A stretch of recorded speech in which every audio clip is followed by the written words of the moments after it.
I decided to come next door to pay a house call to the cast and crew of another NBC Thursday night show called Friends. It's become quite a hit this season. They weren't supposed to be famous. The show almost had a different name, and one actor nearly walked away before the first episode even aired. These are 20 secrets about Friends that have been hidden for decades. And the bonus, a moment so unscripted it changed television forever. Could this be any more shocking? Number 20, the title that almost wasn't. These last few episodes of the show have kind of been about us getting all excited to go to London, and then we realized in real life we're actually doing that same thing. So it's been a very surreal kind of... Before Friends became Friends, it was called something else entirely. The original title was Insomnia Cafe, a name that reflected the group's late-night hangouts at Central Perk, but the studio hated it. They thought it sounded too sleepy, too niche, too forgettable. So the creators went back to the drawing board and came up with 6 of 1. Still not right. Then they tried Friends Like Us, which tested better but still felt clunky.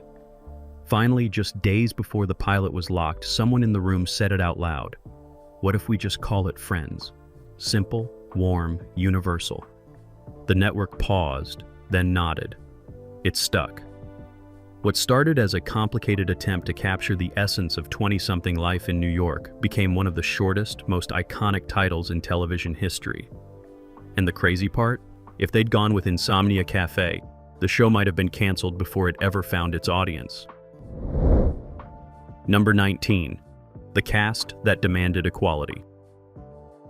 Do you guys ever get the feeling that Chandler and those guys just don't get that we don't make as much money as they do? Yes. From the beginning, the 6 actors were paid differently. Jennifer Aniston and Courtney Cox were considered the leads, so they earned more per episode. David Schwimmer had theater credentials, so he got a bump. The others, Lisa Kudrow, Matt LeBlanc, and Matthew Perry, made less. It was standard Hollywood practice. But by season 2, something shifted. The cast sat down together and made a pact. They would negotiate as one. If the studio wanted to keep any of them, it'd have to pay them all the same. No leads, no supporting players, just 6 equal parts. The network resisted at first, but the cast held firm. They walked into negotiations holding hands, literally, and it worked. By the final seasons, each actor was earning $1 million per episode, the highest in television history at the time. It wasn't just about money, it was about loyalty, about refusing to let Hollywood divide them. And that unity, you could feel it in every scene. Number 18, Monica was supposed to be the star. Oh, I see you moved the green ottoman. How did that happen? When the pilot script first circulated, Courtney Cox wasn't reading for Monica. She was offered the role of Rachel Green, the runaway bride with the famous haircut. The network wanted her as the lead because she was the most recognizable name, fresh off her success in the Ace Ventura movie and that iconic Springsteen video. But Cox read the script and saw something else. She connected with Monica, the neurotic chef with control issues and a complicated past. She told the creators she wanted to play her instead, even if it meant less screen time. They were shocked but agreed. Meanwhile, Jennifer Aniston almost didn't get Rachel at all. She was committed to another sitcom that was still in production. Only after that show got canceled did she become available. The switch turned out to be perfect. Aniston brought vulnerability and charm to Rachel, making her an instant icon. And Cox, she gave Monica depth, making her more than just a mom friend. Number 17, the fountain wasn't in New York. Do you remember this picture that you took, which was obviously how did that happen, and why, whose idea was that to get in? Well, Every fan knows the opening credits. 6 friends dancing in a fountain, carefree and young. It became one of the most recognizable sequences in television history. But here's the secret. That fountain wasn't in New York City. It wasn't even on the East Coast. The entire opening was filmed on the Warner Brothers Ranch in Burbank, California, on a backlot that had been used for dozens of other productions. The creators wanted an authentic New York feel, but logistics and budget made it impossible to shoot on location, so they built the illusion. The fountain itself was part of a standing set that had appeared in films and shows for years. To make it feel genuine, they scheduled the shoot during golden hour, used wide lenses, and had the cast genuinely goofing around between takes. What you see on screen, that laughter, that energy, most of it was real.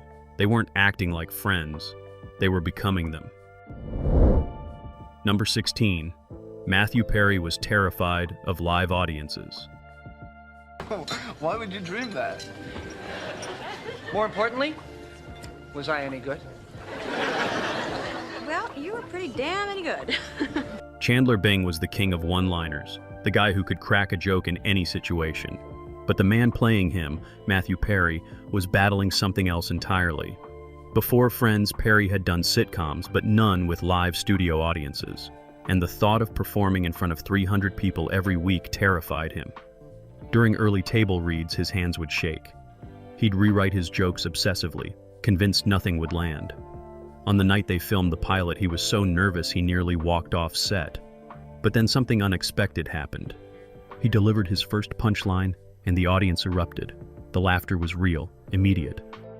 And it hit him like a drug. From that moment on, Perry became addicted to the response. He started improvising, adding pauses, perfecting his timing. But the fear never entirely left. Even in later seasons, he'd pace backstage before filming, running lines, adjusting beats, chasing that perfect laugh. Number 15. Lisa Kudrow was fired from another sitcom. First, it's time for your massage, yeah? Put your face in the hole. Oh, a Swedish massage from a real Swedish person. before Phoebe Buffay made Lisa Kudrow a household name, she was cast in another NBC sitcom called Frasier. She played Roz Doyle, the sharp-tongued radio producer. She filmed the pilot, delivered her lines perfectly, and felt confident about the role. Then the creators called her in and said it wasn't working. They didn't think she had the edge the character needed, so they fired her and recast the role with Perry Gilpin. Kudrow was devastated. She thought her sitcom career was over before it even started, but months later she auditioned for Friends. The character of Phoebe was written as a quirky, spacey masseuse with a dark past, and Kudrow understood her immediately. She brought warmth, strangeness, and an off-kilter energy that no one else could match. What the Frasier creators saw as weakness, the Friends team saw as magic. And Kudrow didn't just play Phoebe, she became her, turning rejection into one of television's most beloved characters. Number 14. The Magna Doodle had secret messages. Oh, well, that's great. I will give Joey the message. Thank you. Yes. Okay. Mac audition. If you ever paid close attention to Joey and Chandler's apartment, you noticed the Magna Doodle hanging on the door. It appeared in nearly every episode, always with a different drawing or message. Most fans assumed it was just set decoration, random doodles that changed scene to scene. But it was more than that. The production crew used the Magna Doodle to leave hidden messages, inside jokes, and Easter eggs for eagle-eyed viewers. Some referenced current episodes. Others were personal shout-outs to cast and crew members. A few were tributes to real-world events happening during filming. One time it simply said, "Poop," because the props team thought it was funny. The messages were never scripted, never approved by writers. They were spontaneous, and that made them special. Fans started freeze-framing episodes just to decode what was written. And in a show full of carefully planned jokes, the Magna Doodle became the one element that stayed beautifully, chaotically unscripted. Number 13. Marcel the Monkey was a nightmare.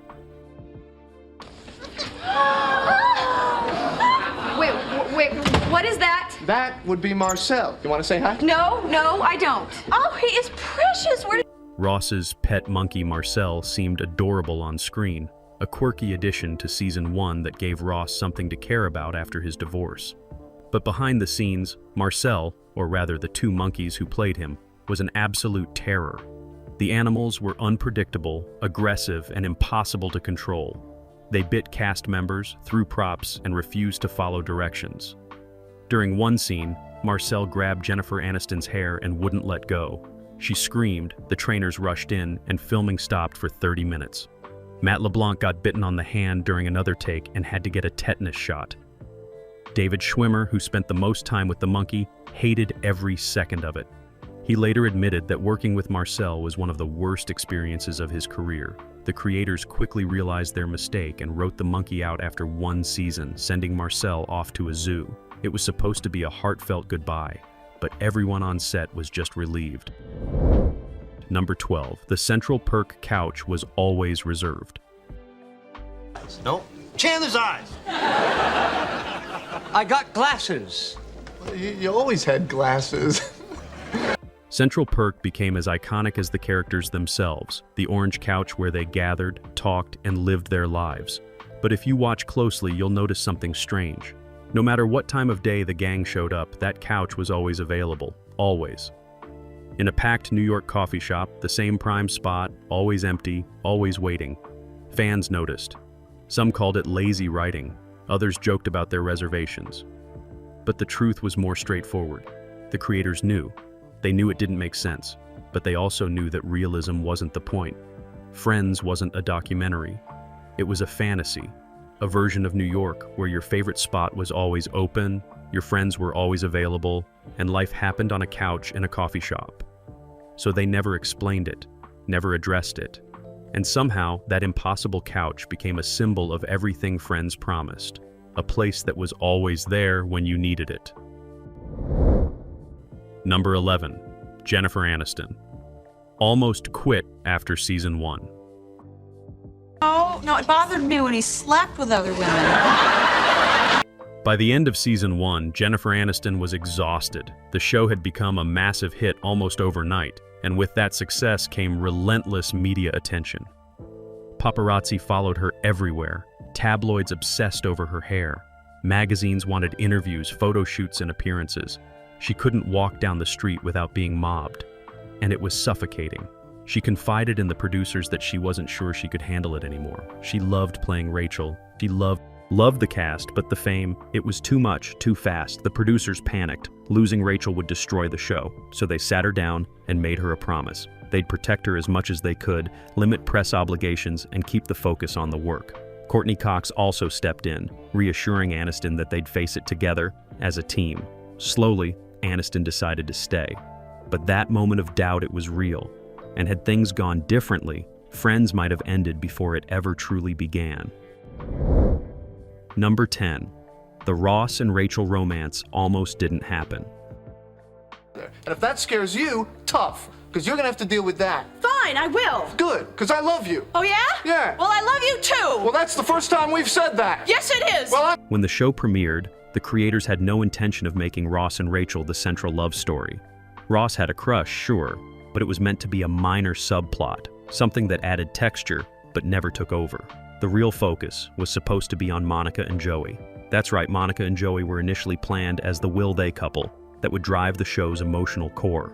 But then something unexpected happened. During the pilot, audiences responded to Ross and Rachel with an intensity no one predicted. The chemistry between Schwimmer and Aniston was undeniable, electric, and fans wanted more. Test screenings showed people leaning forward every time Ross looked at Rachel. The creators noticed and pivoted hard. They shelved the Monica-Joey romance and built the entire series around Ross and Rachel instead. It became one of television's most iconic relationships, spanning 10 seasons of breakups, makeups, and that infamous "we were on a break" debate, all because audiences saw something the writers didn't plan for. Number 9. Chandler's job was a running joke because nobody knew what it was. Come on, honey, let's go drink our body weight, huh? What was that? What? That noise you just made. Oh, that was my work laugh.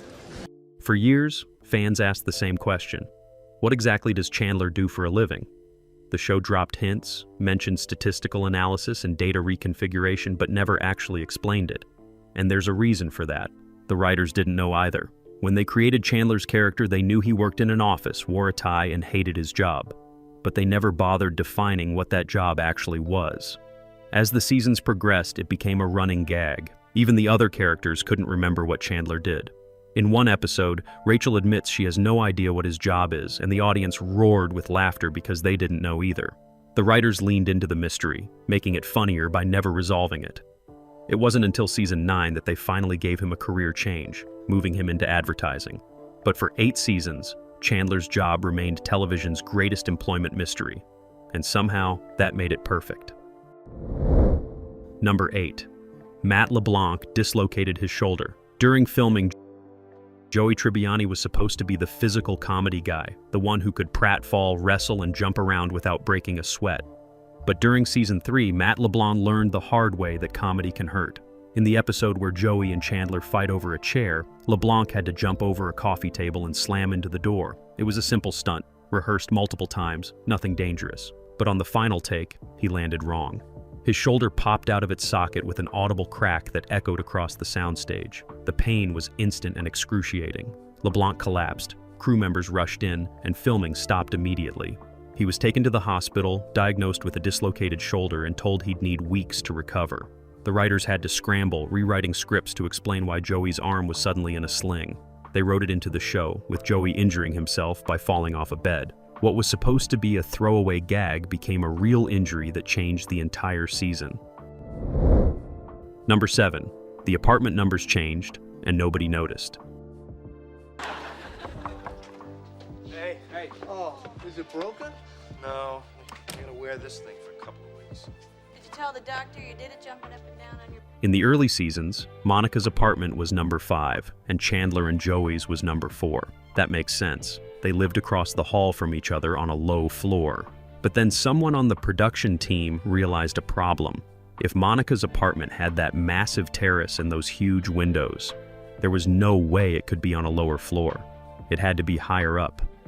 So halfway through season 1, they quietly changed the numbers. Monica's apartment became number 20, and Chandler and Joey's became number 19. No explanation, no acknowledgement, just new numbers on the doors, and most fans never noticed. Those who did thought they'd misremembered or imagined it. But it was real, a stealth continuity fix that happened in plain sight. The creators hoped no one would catch it, and for the most part, they were right. It wasn't until years later, when fans started freeze-framing episodes, that the switch became common knowledge. Number 6. The theme song almost didn't exist.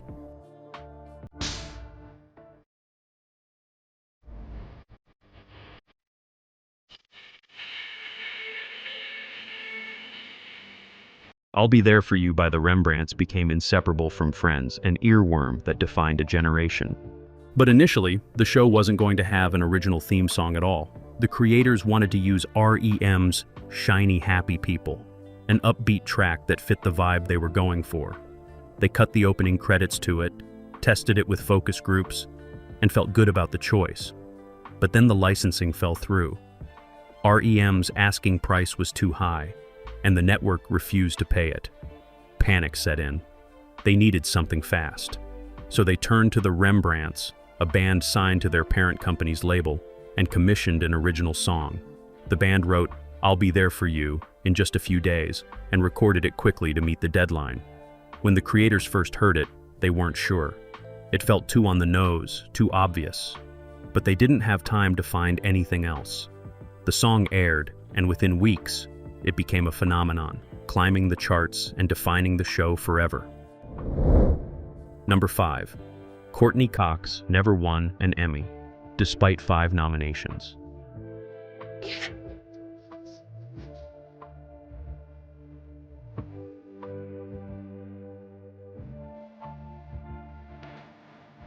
Friends dominated the Emmys for years.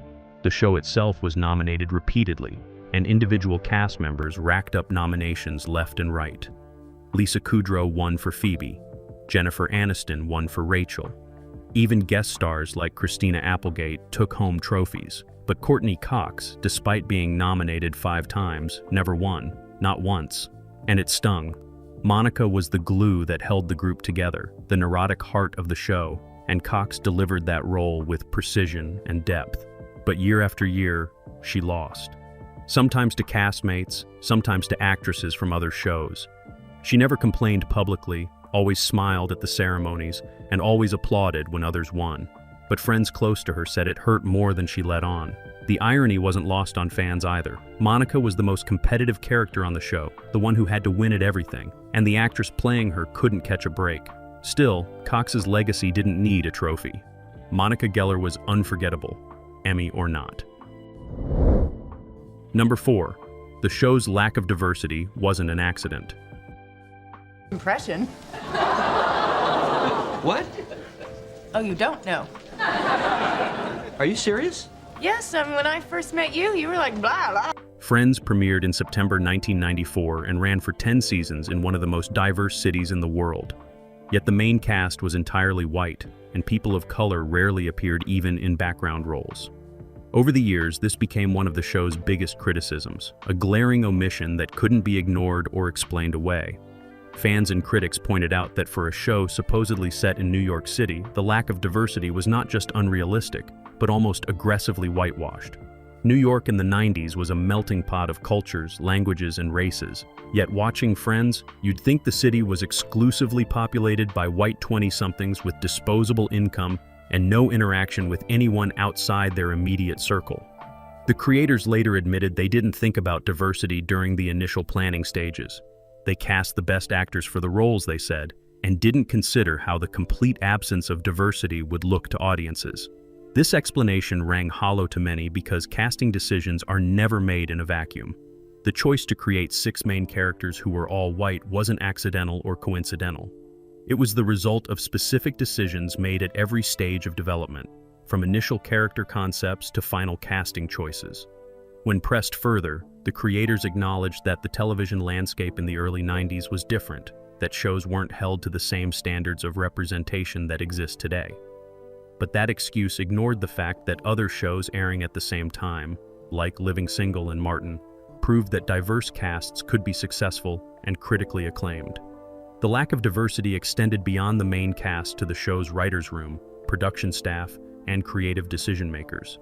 The people shaping Friends' world were predominantly white, which meant they were creating a version of New York that reflected their own experiences and social circles rather than the actual diversity of the city.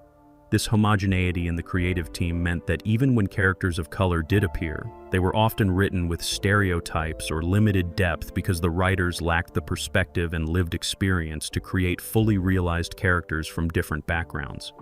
The few times the show attempted to address race directly, as in the episode where Ross and Charlie briefly discuss their relationship in the context of race, the dialogue felt awkward and superficial, touching on the topic without really engaging with it meaningfully. In later interviews, particularly after the show ended and as cultural conversations about representation evolved, the creators acknowledged the lack of diversity was a mistake, something they would do differently if given another chance. David Crane and Marta Kaufman both expressed regret, with Kaufman going so far as to make substantial donations to organizations supporting diverse voices in entertainment as a form of atonement. But these acknowledgments came years after the show ended, when the damage was already done and the precedent set.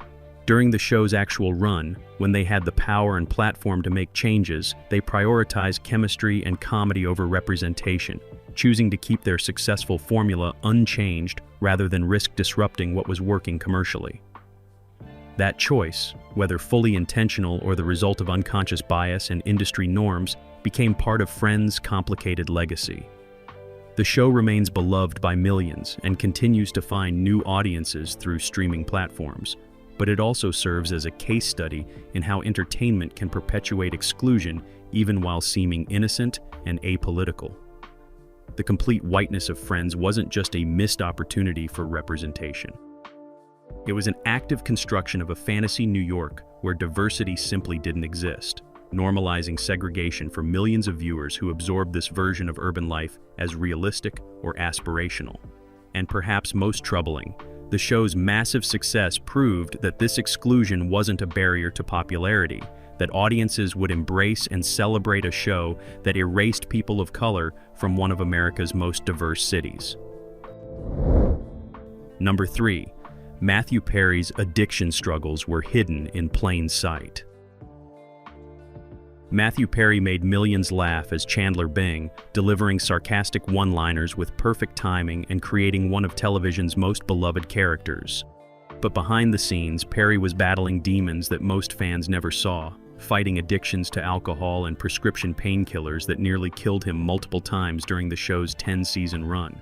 His struggles were hidden in plain sight, visible to anyone paying close attention but easily dismissed as normal weight fluctuations or the stress of working on a hit television show. The truth was far darker and more desperate than audiences could have imagined while watching him crack jokes about being hopeless with women or make self-deprecating comments about his appearance. Perry's weight fluctuated wildly throughout the seasons, and these changes weren't the result of different workout routines or dietary choices, but physical manifestations of where he was in his cycle of addiction and recovery. In some episodes, particularly during seasons 3 and 6, he looked gaunt and hollow, his face drawn and his body noticeably thinner. During these periods, he was deep in active addiction, using substances that suppressed his appetite and caused rapid weight loss. In other episodes, he appeared bloated and swollen, his face puffy and his body heavier. These were the periods when he was trying to get clean, when his body was recovering from the damage of addiction and the medications used to treat it. Fans noticed these dramatic changes and discussed them in online forums and fan communities, but most assumed they were just normal weight variations that happened to everyone over the course of a decade. Some speculated about health problems or stress, but few guessed the full extent of what Perry was experiencing. The cast knew what was happening. They weren't blind to Perry's struggles, and according to later accounts, they supported him as best they could within the constraints of a demanding production schedule and their own limitations in understanding addiction. They covered for him when he couldn't perform, running lines with him repeatedly when his memory failed, adjusting blocking to accommodate his physical limitations during particularly difficult periods, and maintaining a united front of normalcy for the press and public. They never publicly acknowledged his struggles while the show was airing, honoring an unspoken agreement that what happened on set stayed on set. This silence was both protective and enabling, shielding Perry from public scrutiny and potential career damage while also allowing him to continue in an environment that may have contributed to his addiction. Perry later revealed, in interviews given years after Friends ended, that he doesn't remember filming entire seasons of the show. His mind was so clouded by substances during certain periods that whole years of his life were essentially blank, memories erased by the fog of pills and alcohol. He can watch episodes from seasons 3 through 6 and have almost no recollection of filming them, as if he's watching a stranger who happens to look like him performing scenes he has no memory of creating. This revelation was shocking to fans who'd watched those seasons and seen what appeared to be brilliant comedic performances, never suspecting that the actor delivering those lines was so impaired that the experiences weren't even forming memories. Number 2. The final episode was filmed in secret. Forgot. I promised Trigger that we'd leave our keys. Oh, okay.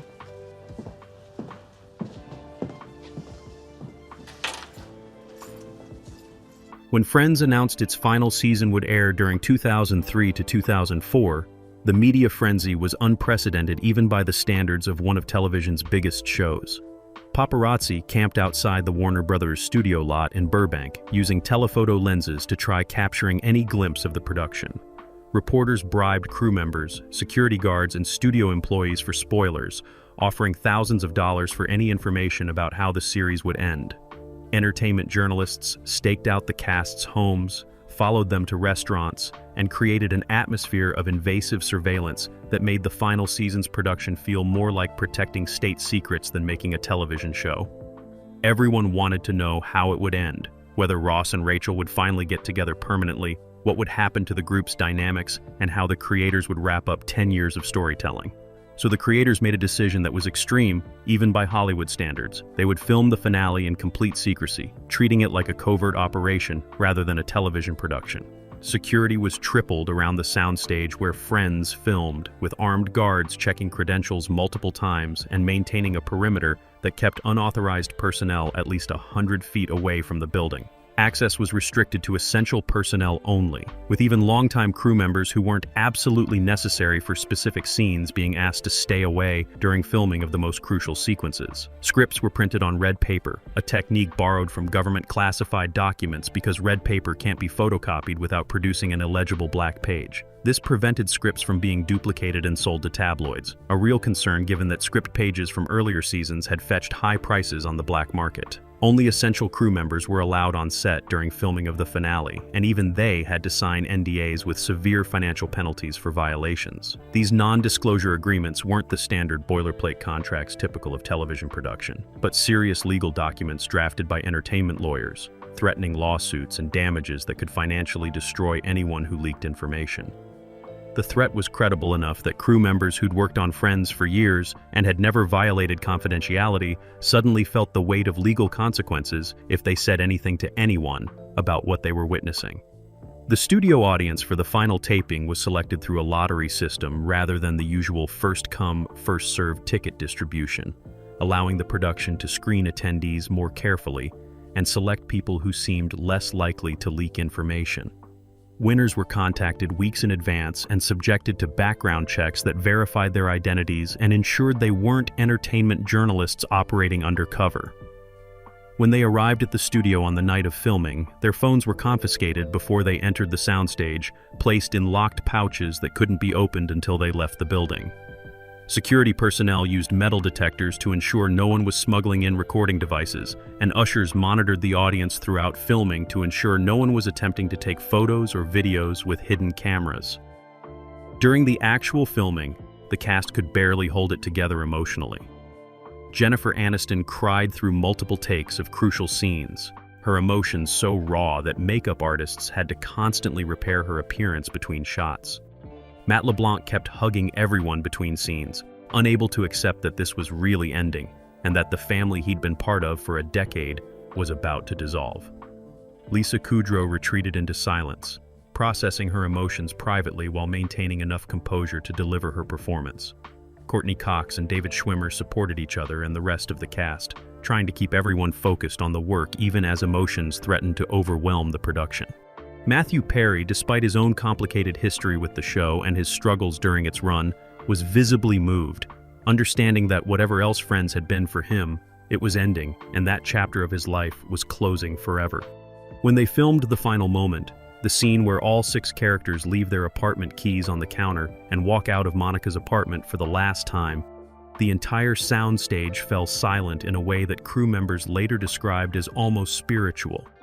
The cameras kept rolling after the scripted action ended because no one said cut for almost a minute.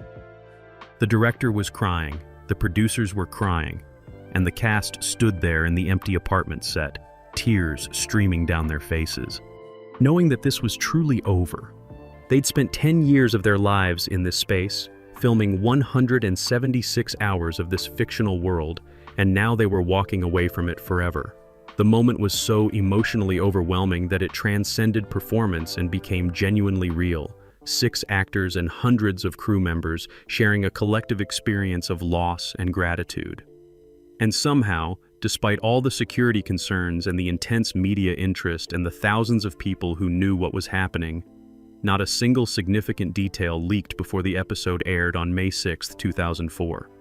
The ending remained secret, the final jokes unheard, the resolution to Ross and Rachel's relationship unknown until over 52 million Americans watched it happen live. This was a remarkable achievement in an era when spoilers were already becoming common and the internet had created countless channels for leaked information to spread instantly. The secrecy worked because everyone involved, from the biggest stars to the lowest-level production assistants, understood that this moment was special and deserved to be experienced by audiences without advanced knowledge ruining the impact. The finale's secrecy became part of its legend, a reminder of a time when major cultural events could still surprise audiences, when not everything was spoiled weeks in advance by leaked information and internet rumors. It represented a level of collective cooperation and respect for the audience that seems almost quaint now, a shared understanding that some things are worth protecting and that experiencing something together without knowing what's coming creates a kind of magic that can't be replicated when the surprises are ruined. The final episode of Friends wasn't just the end of a beloved show. It was one of the last times American television could deliver a genuinely secret conclusion to millions of viewers simultaneously. Number 1, the show almost had a completely different ending. So I guess this is it. Yeah. I guess so. This is harder than I thought it would be. The final episode of Friends showed Ross and Rachel getting back together, Monica and Chandler moving to the suburbs with their twins, and Phoebe and Joey staying in the city. It felt proper, complete, satisfying. But that wasn't the original plan. For months, the writers debated a darker, more ambiguous ending. In early drafts, Ross and Rachel didn't end up together. Rachel was going to take the job in Paris, and Ross was going to let her go, accepting that some love stories don't have happy endings. It was realistic, mature, and heartbreaking. The writers loved it because it felt honest. But when they tested it with focus groups, audiences hated it. People didn't want realism. They wanted closure, hope, the promise that after 10 years of watching these people struggle, things would work out. The network agreed and pushed hard for a happier ending, so the writers rewrote it, giving fans the resolution they craved. Ross stopped Rachel at the airport, they reconciled, and everyone got their moment of peace. It wasn't the bravest choice, but it was the right one for the show Friends had become. Friends wasn't perfect. It had flaws, blind spots, and moments that haven't aged well. But for 10 years, it gave audiences something rare. A chosen family, a group of people who showed up for each other no matter what. It made us laugh until we cried, and sometimes just cry. The show ended in 2004, but it never really left. It lives on in streaming marathons, in coffee shops named Central Perk, in the way we quote Chandler's sarcasm and sing Phoebe's songs. The cast has moved on, built new careers, and faced new challenges. But they're still connected, still bound by something that happened in a soundstage over 2 decades ago. Matthew Perry's passing reminded us how fragile it all was, how much pain hid behind the laughter. But it also reminded us why Friends mattered. Because in a world that often feels cold and divided, it showed us what friendship could look like at its best. Messy, complicated, but always there. So if you loved diving into these secrets, hit like, subscribe, and tell us in the comments which fact shocked you the most. Thanks for watching, and remember, we'll be there for you, always.